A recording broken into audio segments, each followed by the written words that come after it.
use the torch on that? Oh yeah. So this was a previous, which you guys used for watering.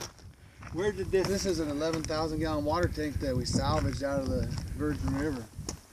Got carried down and got buried in the river, filled with sand, and we You guys salvaged it and brought it up here. dug it out, washed all the sand out of it, What is this? Brought it over here. It's dug. painted it up so it wouldn't stand out. Like people want to see the beautiful scenery, you don't want an ugly rusted tank. Yep. So we painted it and put And they plants did and that with a stuff cutting torch. so it wouldn't stick out like a sore thumb to people that wanted to see the landscape. And this is what they did to it. So And this BLM is came in here with a torch and cut it a up. torch, a backhoe, a dump truck. There you can see the backhoe. Yep. The backhoes.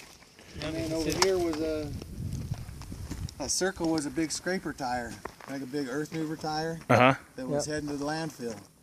And so we took it from the landfill and cut the top of it out and put it in the ground right there, and then poured concrete in the bottom of it and used that scraper tire for a watering trough rather than have it go get buried in a landfill. And they came and tore that out too. You can see this end where it's still, this is how it's So what do you guys think about the militias and the Liberty guys and the 912 guys, the citizens that come out to stand with you? I think they're great. At least somebody's showing some pride and some patriotism. Nobody else is. Our government officials certainly aren't. This is what they do. They destroy. I couldn't be prouder. I couldn't be prouder to see Americans standing up for what's right. We don't have enough of that in America.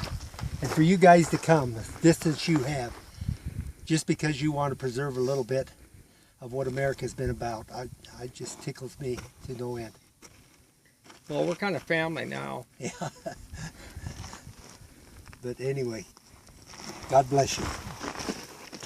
Yeah, this is their destruction. Back in there a ways. Yeah, look.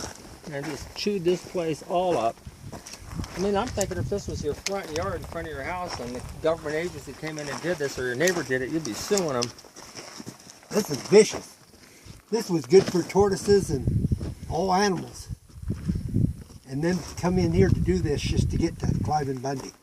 That's vicious. And I think of all the work it took to get this tank back here, because I work with my hands, and this heat, handling that steel, it had to be We put this tank in by hand.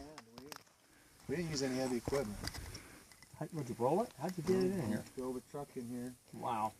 Pulled the truck in and we measured. We welded everything up, all our inlets, outlets, everything, and then we measured on the ground how far it would have to roll to drop and sit just perfect. And so we measured it, rolled it, loaded it, brought it down here, rolled it back off. It dropped right down perfect, and then we just shored it up. And we left no trace. There was not a mark anywhere. There's no trail, no nothing.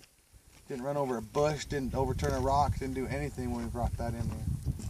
Now, aren't the Joshua trees, that's Joshua, right? These are Yuccas. Well, the yuccas, they still protected? I don't know. They used to be.